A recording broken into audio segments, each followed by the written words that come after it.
Hi guys, ಇವತ್ತು Monday. Already ತಮ್ಮನೇಲಿ ನೋಡಿದಂಗೆ ನಿಮಗೆಲ್ಲ ಗೊತ್ತಾಗಿರುತ್ತೆ.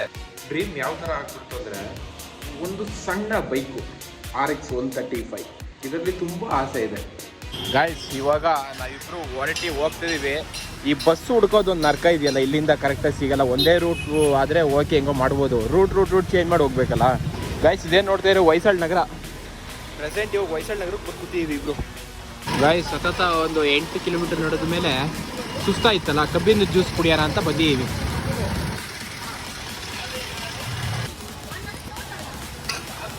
Guys. ಇಲ್ಲಿ ಸ್ಪೇರ್ ಇಲ್ಲಿದೆ, ಬಟ್ ಗಾಡಿ ಮಾತ್ರ ಇಲ್ಲಿ ಬರಬೇಕಷ್ಟೇ, ಅದೊಂದೇ ಬ್ಯಾಲೆನ್ಸು. ಇಷ್ಟು ಸ್ಪೇರು ನಂಗೆ ಇದ್ರಲ್ಲಿ ಮೇನ್ ಬೇಕಿದ್ದು ಸಿಂಪಲ್ ಆಗಿ ಹೇಳ್ತೀನಿ. ಮತ್ತು ಇದೊಂದು ಇಂಪಾರ್ಟೆಂಟು, ಇದು ನೋಡಿರ್ತೀರಲ್ಲ ಆಲ್ಮೋಸ್ಟ್ ಎಲ್ಲರೂ. Hello darling. ಹಾಯ್ ಗಾಯ್ಸ್, ಇವತ್ತು ಮಂಡೇ. ಆಲ್ರೆಡಿ ತಮ್ಮನೇಲಿ ನೋಡಿದಂಗೆ ನಿಮಗೆಲ್ಲ ಗೊತ್ತಾಗಿರುತ್ತೆ. ರತಿಕ್ ಇಷ್ಟು ದಿನ ಅದು ನನ್ನ ವಾಟ್ಸಪ್ಪಲ್ಲಿ ಸ್ಟೇಟಸ್ ನೋಡಿದ್ರೆ ಗೊತ್ತಾಗಿರುತ್ತೆ. ಡೇ 1 ಸ್ಟಾರ್ಟ್ ಮಾಡಿ ಡೇ 11 ಬಂದಿದ್ದೀನಿ. ತುಂಬ ಜನ ಕೇಳ್ತಿದ್ರು, ಏನು ಮಚ್ಚ ಇದು ಡೇ 1 ಡೇ 11 ತನಕ ದಿನ ಡೇ 1 ಡೇ 2 ಹಾಕೊಂಡ್ಬರ್ತಾಯಿದ್ವಿ ಅಂತ. ಆ ಥರ ಕೇಳಿದವ್ರಿಗೆ ನಾನು ಹೇಳಿರೋದು ಒಂದೇ ಆನ್ಸರು. ನನಗೆ ಒಂದಂಥ ಟೈಮ್ ಬರುತ್ತೆ, ಆ ಟೈಮಲ್ಲಿ ನನಗೇನೋ ಒಂದು ಸ್ಪೆಷಲ್ ಆಗಿರೋದು ಸಿಗುತ್ತೆ, ಅದಕ್ಕೋಸ್ಕರ ವೆಯ್ಟ್ ಮಾಡ್ತಾ ಇದ್ದೀನಿ ಅಂತ. ಇವತ್ತು ಡೇ 11 ಏನು ಸ್ಪೆಷಲ್ಲು? ಅದೊಂದು ಸಣ್ಣ ಡ್ರೀಮಿಗೋಸ್ಕರ ಇವತ್ತೊಂದು ಫಸ್ಟ್ ಸ್ಟೆಪ್ಪು. ಅದು ಎಲ್ಲಿಗೆ ಹೋಗಬೇಕು? ಹೊಸಕೋಟೆಗೆ ಹೋಗಬೇಕು. ನಿಮಗೆಲ್ಲ ವೀಡಿಯೋದಲ್ಲಿ ಗೊತ್ತಾಗುತ್ತೆ. ಬಟ್ ಇವತ್ತು ಫಸ್ಟು ತಿಂಡಿ ಮಾಡಬೇಕು. ತಿಂಡಿ ತರಕ್ಕೆ ಬನ್ನಿ ಗೈಸ್. ತಿಂಡಿ ರೆಡಿ ಆಯಿತು. ತಿಂಡಿ ಮಾಡಿಬಿಟ್ಟು ಸಫಿಷಿಯೆಂಟಾಗಿ ಇಲ್ಲಿಂದ ಬಸ್ಸಿಂದೇ ಪ್ರಾಬ್ಲಮ್ಮು. ರ್ಯಾಪಿಡೋದಲ್ಲಿ ಚೆಕ್ ಮಾಡ್ದಂಗೆ ಒಬ್ಬರೇ ಹೋಗೋಕ್ಕಾಗೋದು ಎಷ್ಟು? 400 ರೂಪಾಯಿ ಒಬ್ಬರಿಗೆ. ತಲೆ ಕೆಟ್ಟೋದು. 18 ಕಿಲೋಮೀಟ್ರು ಇಲ್ಲಿಂದ ಮೆಜೆಸ್ಟಿಕ್ಕು 18 ಕಿಲೋಮೀಟ್ರು, ಅಲ್ಲಿ 200 ಸಮಥಿಂಗ್ ಒಳಗೆ ಮುಗಿಯುತ್ತೆ. ಇಲ್ಲಿ ನೋಡಿದ್ರೆ 400 ರೂಪಾಯಿ ಹೊಸಕೋಟೆಗೆ, ಇಲ್ಲಿಂದ ಕಮ್ಮನಹಳ್ಳಿಯಿಂದ. ತಲೆ ಕೆಟ್ಟೋಯ್ತು. ಈಗ ಹೆಂಗೆ ಹೋಗೋದು ಅನ್ನೋದೇ ಫಸ್ಟ್ ಮೇನ್ ಈ ಟಾಸ್ಕ್. ಈಗ ಫಸ್ಟ್ ತಿಂಡಿ ತಿಂದು ಸಿಗ್ತೀನಿ. ಡ್ರೀಮ್ ಯಾವ ಥರ ಆಗ್ಬಿಡ್ತು ಅಂದರೆ, ಒಂದು ಸಣ್ಣ ಬೈಕು RX 135, ಇದರಲ್ಲಿ ತುಂಬ ಆಸೆ ಇದೆ. ನಾನು ನೋಡಿದರೆ ಜಾಗಗಳಿಗೆಲ್ಲ ವಿಸಿಟ್ ಮಾಡಬೇಕು, ವ್ಲಾಗ್ ಮಾಡಬೇಕು, ತುಂಬ ಆಸೆ. ಅದೆಲ್ಲ ನೋಡೋಣ ಫಸ್ಟ್ ಸ್ಟೆಪ್ಪಲ್ಲಿ. ಇವತ್ತು ಯಾವ ಥರ ಸ್ಪೇರ್ನ ಕಲೆಕ್ಟ್ ಮಾಡಿ, ಆ ಸ್ಪೇರಿಗೆ ನನಗೇನು ಗೊತ್ತಾ ತುಂಬ ಇದಾಗೋದು, ನಾನು ಅಂದ್ಕೊಂಡಿರೋ ಅಮೌಂಟಲ್ಲಿ ನಾನು ಅಂದ್ಕೊಂಡಿರೋ ಸ್ಪೇರ್ಗಳು ನನಗೆ ಬಂದರೆ ನನ್ನ ಮನಸ್ಸಿಗೆ ಒಂದು ನೆಮ್ಮದಿ ಇರುತ್ತೆ. ಪರವಾಗಿಲ್ಲ, ನಾನು ಅಂದ್ಕೊಂಡ ರೇಟಿಗೆ ನನಗೆ ಬೇಕಾಗಿ ಸ್ಪೇರ್ಗಳು ಸಿಕ್ತು ಅಂತ ಇರುತ್ತೆ. ಅದಾದ ಮೇಲೆ ಆ ಸ್ಪೇರ್ನ ತಂದು ಫಿಟ್ಟಿಂಗ್ ಮಾಡಿ, ಇಂಜಿನ್ ಕೆಲಸವನ್ನು ಮಾಡಿಸಿ, ಕರೆಕ್ಟಾಗಿ ರೀಬೋರ್ ಎಲ್ಲ ಮಾಡಿಸಿ, ಪೇಂಟಿಂಗ್ ವರ್ಕ್ ಎಲ್ಲ ತುಂಬ ಇದೆ. ಅದೆಲ್ಲ ಪ್ರೊಸೆಸಿಂಗ್ ಬೇಜಾನಿದೆ, ಬರುತ್ತೆ. ಬಟ್ ಇವಾಗ ಮೈನ್ ಅಂದರೆ ಸ್ಪೇರ್ ತರಬೇಕು ಗಾಡಿಗೆ. ಇಷ್ಟೇ ಇರೋದು ಇವತ್ತಿನ ದಿನ. ನಾನು ಅಂದ್ಕೊಂಡಿದ್ದು ಪ್ರೈಸಲ್ಲಿ ಆ ಸ್ಪೇರ್ ಸಿಕ್ಬಿಟ್ರೆ ತುಂಬ ಖುಷಿ ಆಗುತ್ತೆ ಇವತ್ತು. ವೇಟಿಂಗ್ ಬೇಬಿ, ಅಲ್ಲಿ ವೇಟಿಂಗು, ನಾನು ಇಲ್ಲಿಂದ ವೇಟಿಂಗ್ ಗಾಯ್ಸ್. ಇವಾಗ ನಾವಿಬ್ಬರು ಹೋಗ್ತಿದ್ದೀವಿ. ಈ ಬಸ್ ಹುಡ್ಕೋದು ಒಂದು ನರ್ಕ ಇದೆಯಲ್ಲ, ಇಲ್ಲಿಂದ ಕರೆಕ್ಟಾಗಿ ಸಿಗಲ್ಲ. ಒಂದೇ ರೂಟ್ ಆದರೆ ಓಕೆ, ಹೆಂಗೋ ಮಾಡ್ಬೋದು. ರೂಟ್ ಚೇಂಜ್ ಮಾಡಿ ಹೋಗ್ಬೇಕಲ್ಲ, ಹಿಂಸೆ. ಅದಕ್ಕೆ ಇವಾಗ ನೋಡೋಣ ಬನ್ನಿ, ಬಸ್ಸಿಗೆ ತನಕ ಹಿಂಗೆ ಹೆಂಗೋ ತಳ್ಳಾಡ್ಕೊಂಡು ಹೋಗೋದು ಗಾಯ್ಸ್. ನಮ್ಮಿಬ್ಬರಿಗೆ ನಡ್ಕೊಂಡು ಹೋಗ್ತಿದ್ದೀವಿ. ಒಂದೇ ಒಂದು ಬಸ್ ಇಲ್ಲ ಈ ದರಿದ್ರ ರೋಡಲ್ಲಿ. ನೋಡಿದ್ರೆ 6 ಕಿಲೋಮೀಟ್ರ್ ನಡೆದೇ ಆಯಿತು. ಇಬ್ಬರು ಟೋಟಲ್ 18 ಕಿಲೋಮೀಟ್ರ್ ಡೆಸ್ಟಿನಿ ಇದ್ದಿದ್ದು. 6 ಕಿಲೋಮೀಟರ್ ಆಗಲ್ಲ. ಈ ಊರಿಗೆ ಬಿಸಿಲಲ್ಲಿ ಭಾರಿ ಕಷ್ಟ ಆಗುತ್ತೆ. ನೋಡೋಣ ಬನ್ನಿ. ಈಗ 6 ಕಿಲೋಮೀಟರ್ ಆಯಿತು. ಇನ್ನೊಂದು 8 ಕಿಲೋಮೀಟರ್ ಆದಮೇಲೆ ವಿಡಿಯೋ ಮಾಡ್ತೀನಿ ಗಾಯ್ಸ್. ಇದೇನು ನೋಡ್ತಾ ಇರೋ ಹೊಯ್ಸಳ ನಗರ.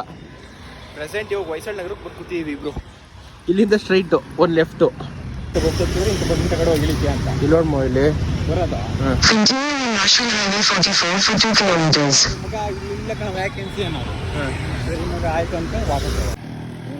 ನಿನಗೋಸ್ಕರನೇ ಬರ್ತಿರೋದು. 7 ಕಿಲೋಮೀಟರ್ ಆಯ್ತು ನಡ್ಕೊಂಡು. ಸಾಯ್ತೇ ಇಬ್ರು. ಇಲ್ಲಿ ನೋಡಿ, ಇಲ್ಲಿ ಯಾವ್ದಪ್ಪ ಇದು ಊರು? ಯಾವ ಏರಿಯಾ ಇದು? ನಮ್ಮ ಅಮ್ಮನ ನಂಗೆ ಗೊತ್ತಿಲ್ಲ. ನೆಕ್ಸ್ಟ್ ಏನಾದ್ರು ಸಿಕ್ತಾಗ ಹೇಳ್ತೀನಿ ಗಾಯ್ಸ್. ಕರೆಕ್ಟಾಗಿ ಇಲ್ಲಿಂದ 17 ಕಿಲೋಮೀಟರ್ ಇದೆ ನಮ್ಮ ಡೆಸ್ಟಿನಿಗೆ. ಯಾವುದೋ ಸೂಪರ್ ಬೈಕ್ ಅದು ZX 4R 400cc ಗಾಡೀಲಿ ಇನ್ಲೈನ್ 4 ಇಂಜಿನ್ ಕೊಟ್ಟಿರೋದು ಒಂದೇ ಗಾಡಿಗೆ ಅನ್ಕೊಡ್ತೀನಿ, ZX 4Rಗೆ. ಅಂದರೆ ಮಕ್ಕಳು ಎಲ್ಲಿಂದ ಬರ್ತಾರೆ ಗೊತ್ತಾಗಲ್ಲ. ಈ ರೋಡಿಗೆ ನಾನು ಬಂದಿದ್ದ ಅಂತ ಒಂದ್ಸಲಿ. ನಾನು ಗೂಗಲ್ ಮ್ಯಾಪ್ ನೋಡ್ದಂಗೆ ಇಲ್ಲಿಂದ ಡೈರೆಕ್ಟ್ ಒಂದೇ ರೋಡು ಹೊಸಕೋಟೆ ಗಾಯ್ಸ್. ಆದರೂ ಇಲ್ಲಿ ತನಕ ನಡ್ಕೊಂಡು ಬಂದಿದ್ದೀವಿ ಇಬ್ರು. ಹಾಂ, 800 ಅಲ್ಲಮ್ಮ. ಇದೆಂಥ ಏರಿಯಾಪ್ಪ ಇದು? ಗೊತ್ತಾಗ್ತಿಲ್ಲ. ಇದು ಏರಿಯಾ ಬಂದು ಎಂಥ ಚೆನ್ನಿಗಾನ ಹಳ್ಳಿ. Metro station. ಅಬ್ಬಾ ಎಂಥ ಟ್ರಾಫಿಕ್ ಅಂತೀರಿ. ಸೂಳೆ ಮಕ್ಳು ಎಲ್ಲಿದ್ರಮ್ಮ ಇಷ್ಟು ಜನ ಇವರು? ಇದೆಲ್ಲ ಎಡಿಟು, ಇದೆಲ್ಲ ಹೇಳಂಗಿಲ್ಲ guys. KR Puram railway station present. Guys ನಾವೀಗ ಟ್ರೈನಲ್ಲಿ ಹೋಗ್ತೀವಿ. ಟ್ರೈನಲ್ಲಿ ಗೈಸ್ ಸತತ ಒಂದು 8 ಕಿಲೋಮೀಟರ್ ನಡೆದ ಮೇಲೆ ಸುಸ್ತಾಯಿತ್ತಲ್ಲ, ಕಬ್ಬಿನ ಜ್ಯೂಸ್ ಕುಡಿಯೋಣ ಅಂತ ಬಂದಿದ್ದೀವಿ.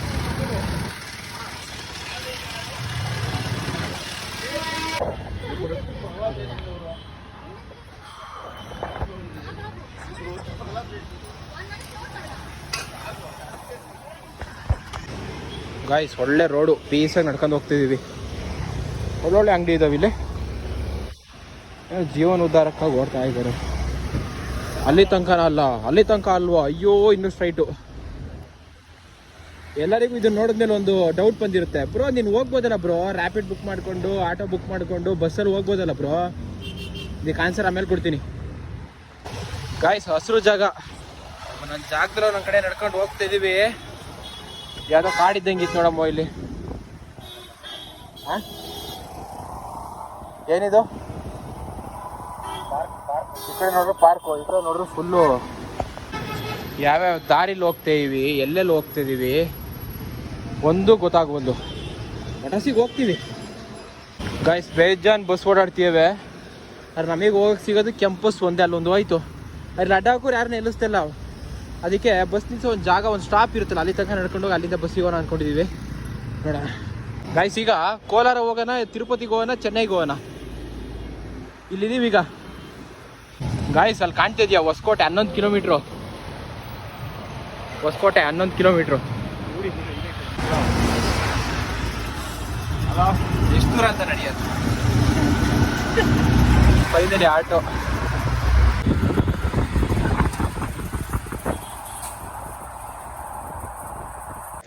ಗೈಸ್ ಎಷ್ಟು ಅಂತ ನಡೆಯೋದು ಹೇಳಿ.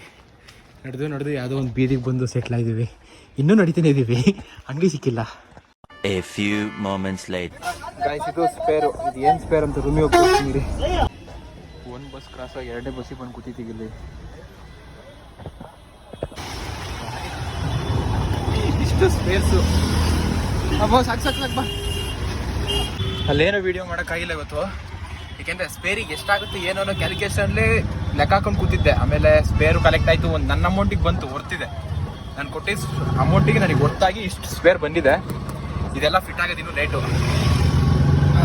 ಏನು ತಾನೇ ಅಂತ ಪ್ರತಿಯೊಂದು ರೂಮಿಗೆ ಹೋಗಿ ತೋರಿಸೋಣ.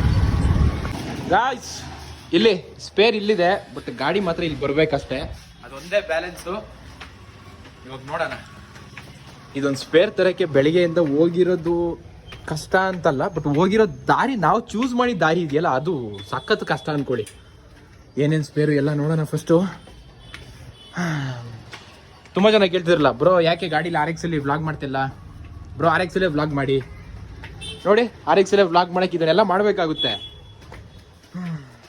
ಇಷ್ಟು ಸ್ಪೇರು ನಂಗೆ ಇದ್ರಲ್ಲಿ ಮೇನ್ ಬೇಕಿದ್ದು ಸಿಂಪಲಾಗಿ ಹೇಳ್ತೀನಿ.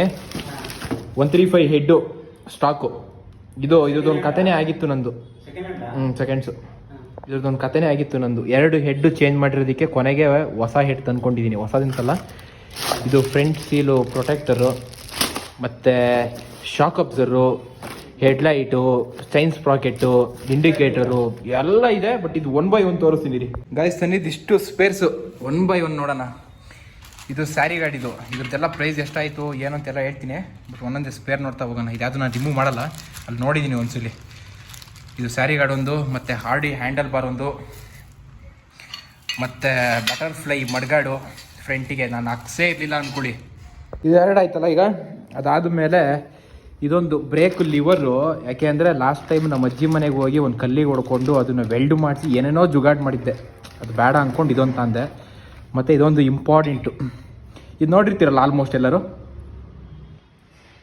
ಇದೊಂದು ಬೇಕೇ ಬೇಕು ಅನ್ನಿಸ್ತು, ಒಂದ್ಸಲಿ ರೆಡಿ ಮಾಡಿಸೋದು, ಬಟ್ ಇದು ಬೇಕೇ ಬೇಕು ಅನ್ಸಿದಕ್ಕೋಸ್ಕರ ಇದನ್ನು ತೊಗೊಂಡಿದ್ದೀನಿ. ಅದಾದಮೇಲೆ ಮೋನೋಗ್ರಾಮ್ಸು. ಇದು 135 ಮೋನೋಗ್ರಾಮು, ಮತ್ತು ಇದು ಸೈಡು ಯಮಾ ಅಂತ ಬ್ರ್ಯಾಂಡಿಂಗು. ಅದಾದಮೇಲೆ ಇದು ಬ್ಯಾಕು ಏನಪ್ಪ ಇದು, ಇಂಡಿಯನ್ ಯಮಾ ಮೋಟರ್, ಇದಕ್ಕೇನಂತಾರಪ್ಪ ಇದಕ್ಕೆ, ಈಗ ಗೊಚ್ಚೆ ಆಡ್ಬಾರ್ದು ಅಂತ ಹಿಂದೆ ಮಡ್ಗಾಡಿಗೆ ಹಾಕಿರ್ತಾರಲ್ಲ ಅದೊಂದು ಬೇಕಿತ್ತು. ಸೊ ಅದಾದಮೇಲೆ ಒಂದು NGK ಸ್ಪಾರ್ಕ್ ಪ್ಲಗ್ಗು, NGK ಹಾಕಿದ್ದಾರೆ. ಓಕೆ. ಆಮೇಲೆ ಫೋರ್ಕ್ ಸೀಲು ಪ್ರೊಟೆಕ್ಟರು ಇದೆರಡು. ಅದು ಆದಮೇಲೆ ಇದೇನಿದು, ಸಾರಿ ಇಂಡಿಕೇಟರ್. ಇದು ಒಂದೇ ಒಂದು ಸೆಕೆಂಡು. ಇಂಡಿಕೇಟ್ರು RXZ ಇಂದು ಇದರಲ್ಲಿ 2 ಇದೆ, ಇದರಲ್ಲಿ 2 ಇದೆ, ಟೋಟಲ್ 4 ಆಯಿತಾ ಗಾಯ್ಸ್. ಅದಾದಮೇಲೆ ಇಂಡಿಕೇಟರ್ ಬಗ್ಗೆ ಹೇಳಿದ್ನಲ್ಲ, ಇಂಡಿಕೇಟರ್ ಆಯಿತು. ನೆಕ್ಸ್ಟು ಇಷ್ಟು ಸ್ಪೇರ್ಸ್ ಆಯಿತು. ಅದಾದಮೇಲೆ ಫ್ರಂಟ್ ಮಡ್ಗಾಡು. ನನ್ನ ಗಾಡಿ ಫೋಟೋ ನೋಡಿದ್ರೆ ನೀವೇ ಹೇಳ್ತಿರ್ತೀರಾ ಇದೇನಿದು ಫ್ರಂಟ್ ಆ ಥರ ಲುಕ್ಕೇ ಇಲ್ವಲ್ಲ ಅಂತ.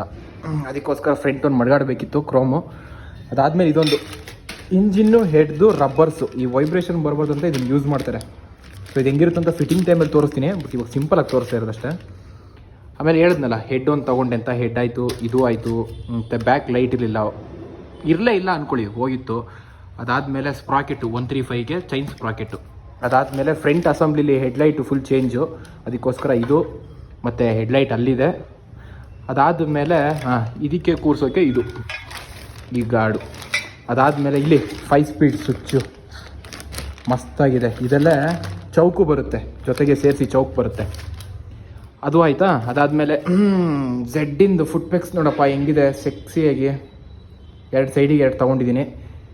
ಅದಾದಮೇಲೆ ಈ ವಿಂಗು ಯಾವ್ದು ಕೂರುತ್ತೆ ಗೊತ್ತಾ ವಿಂಗಿಗೆ, ಇದು ಹೋಗಿ ಇಲ್ಲಿ ಕೂರುತ್ತೆ. ಇದು ಈ ಬುಲ್ಡೆ ಇದೆಲ್ಲ ಒಟ್ಟಿಗೆ ಒಂದೇ ಅಸೆಂಬ್ಲಿ ಕೂತಾ ಕರೆಕ್ಟಾಗಿ ನಿಮಗೆ ಗೊತ್ತಾಗುತ್ತೆ ಹೆಂಗೆ ಇರುತ್ತೆ ಅಂತ. ಮತ್ತು ಇದು ನಾರ್ಮಲಿ ಸೈಡು ಪ್ಯಾನಲಿಗೆ, ಆ ಪ್ಯಾನಲ್ಗಳಿಗೆ ಇದು ಕೂರುತ್ತೆ ಈ ಕವರಿಂಗ್ ಇದು, ಅದು ಆಯಿತಾ. ಮತ್ತು ಶಾಕ್ ಅಬ್ಸರು, ಸ್ಪ್ರಿಂಟಿಂದು ಶಾಕ್ ಅಬ್ಸರು. ಅದಾದಮೇಲೆ ಇನ್ನೊಂದು ಏನೋ ಮಿಸ್ ಮಾಡಿದ್ನಲ್ಲ, ಈ ಮಿಡ್ ಮಡ್ಗಾಡು. ಇದು ಯಾಕೆ ತೊಗೊಂಡೆ ಅಂದರೆ ನಂದು ಹಳೇದಲ್ಲಿ ಈ ಒಂದು ಸೈಡ್ ಏನೋ ಕ್ರ್ಯಾಕ್ ಬಂದಿದೆ, ಅದಕ್ಕೋಸ್ಕರ ಅದನ್ನು ಚೇಂಜ್ ಮಾಡಿದೆ. ಮತ್ತು ಇದೊಂದು ಫ್ರಂಟು ನಾರ್ಮಲ್ ನೋಡಿರ್ತಿರಲಿಲ್ಲ ಎಮ್ಮ ಬ್ರ್ಯಾಂಡಿಂಗಿದು. ಅದಾದಮೇಲೆ ಇಂಜಿನ್ಗಳಿಗೆ ಮೇಯ್ನು ಫೋಕಸ್ಸು. ಇಂಜಿನ್ ರೀಪೈಂಟ್ ಆದಮೇಲೆ ಸೈಡ್ ಪ್ಯಾನಲ್ಸಿಗೆ ಸೈಡ್ ಕವರಿಗೆ ಈ ಯಮ ಅಂತ ಸ್ಟಿಕ್ಕರ್ಗಳಿರುತ್ತೆ ಅದು. ಸೊ ಇದೆಲ್ಲ ಡೀಟೇಲ್ಸು ಅಷ್ಟಾಯ್ತಾ. ಇನ್ನು ಇದನ್ನೇನಕ್ಕೆ ತೊಗೊಂಡಿದ್ರೆ ನಂದು ಒಂದು ಸೈಡ್ ಪ್ಯಾನಲ್ ಹೋಗಿತ್ತು, ಕೂರ್ತಾನೆ ಇರಲಿಲ್ಲ, ಹೆವಿ ಸೌಂಡು ನಾನು ಇದೆಲ್ಲ ಹೋದಾಗ.